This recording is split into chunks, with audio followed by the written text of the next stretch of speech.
Hey guys, how's it going? Claude Johnson here, and today I want to talk about an important concept that can help your blues licks, your rock licks, your jazz licks, and that's starting your licks on the third degree. So really it's all about getting away from just like starting on the root. I was jamming with a friend and he was like, yeah, how can I always go to that same note. I was like, yeah, you're playing the root. So it's like, for example, the key of G. Our ear sometimes just wants to go to the root, like when we hear a groove or a backing track. And really the root's the most natural note sometimes, or the fifth. But I think it's helpful to just like specifically practice starting on different degrees. And the third one is a great one to start on. It could be the minor third or the major third. But in this lesson, let's just look at the major third. So first step, I guess let's get a groove going. Let's see.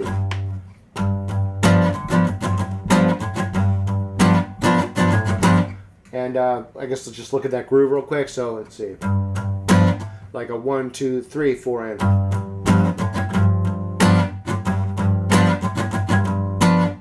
And then you could come in, let's see. I guess you can come in on the first beat. 1, 2, 3, 4, and 1. So here's my third degree.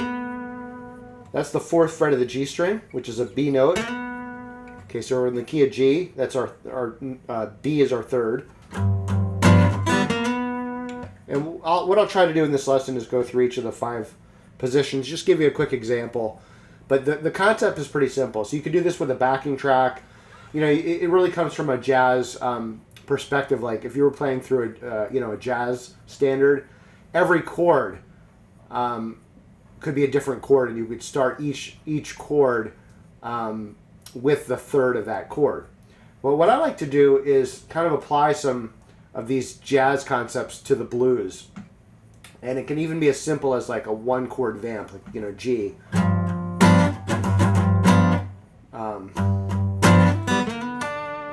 Or a 12-bar blues, when you go up to your 4. And I'm a believer in playing it through the whole blues progression. But just for illustration purposes, let's just focus on a 1-chord vamp here. So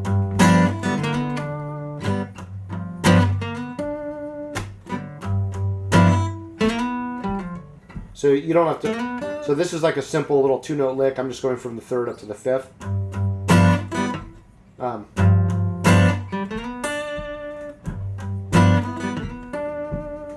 So what I'm really doing when I'm playing that lick, I'm turning this 1-bar riff into a 2-bar riff, essentially. So like I would count it 1, 2, 3, 4, and that's like a 1-bar riff.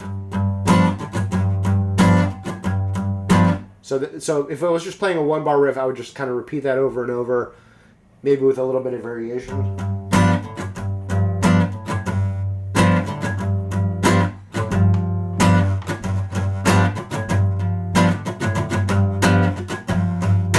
But what we're going to do, again, is start our lick on the third, go up to the fifth, and just hold that for the 4 beats so it stretches it out and becomes a 2-bar riff.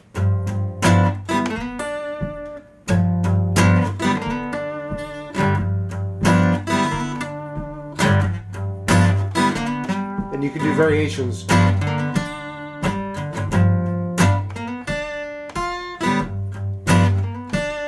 So the longer you play that groove and the more you establish it, the more you can add variations without kind of messing up the groove. So let's just try that for a second.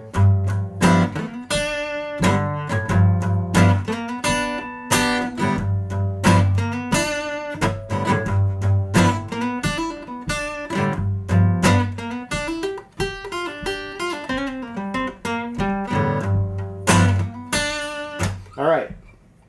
So now you don't have to start on the 1. Sometimes starting on a different beat, like the and before the 1, or just starting on the 4. Let's see what we can do here.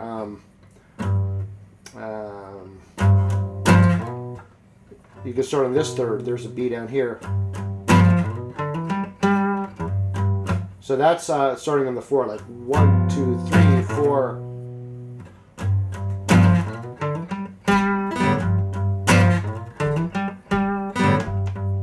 So this is like really the second position. Even though I'm playing the chord in the first position, you can play this.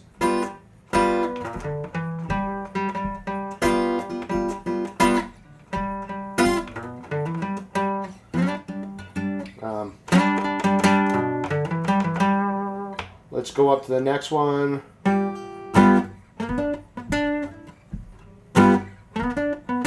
So very similar, third up to the fifth, but then up to the sixth here.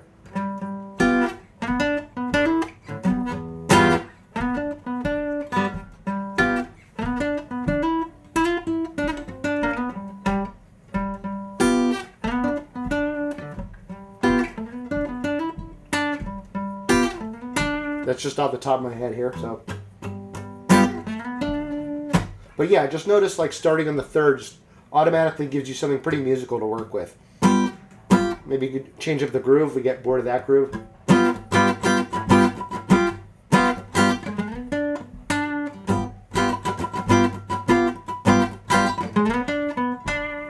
Let's go up to this next position here. So here's a B note. That's our third.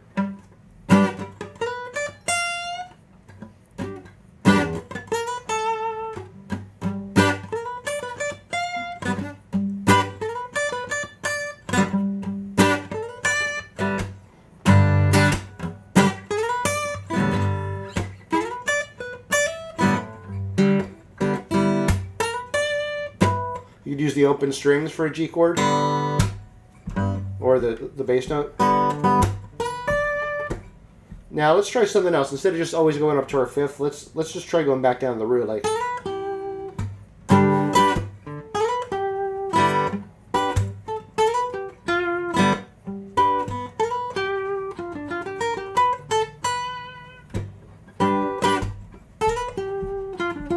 All right, and the last position would be like this position, but that's a little bit high for the acoustic, so let's switch keys. Let's go to the key of A, and we'll do it down here. So, all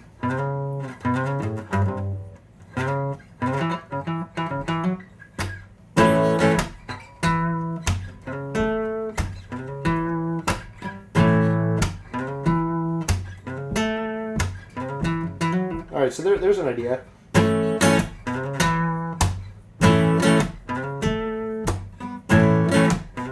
So I'm going third to the fifth and then third up to root.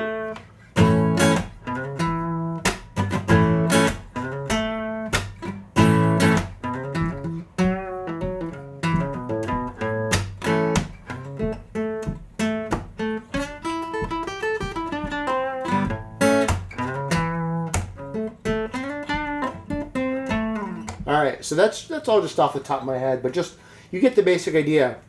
You want to start your notes, start your licks on the third. It can be in a riff context, like I'm kind of doing here, or more of a solo thing. It's a great way to start a lead break. You're in the key of A.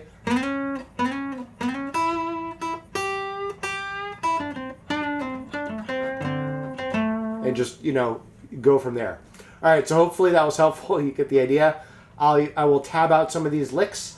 You can check the link in the video description. And also, I am going to give you the link for my newest free course called 7 Blues Guitar Secrets That Save You Years of Practice.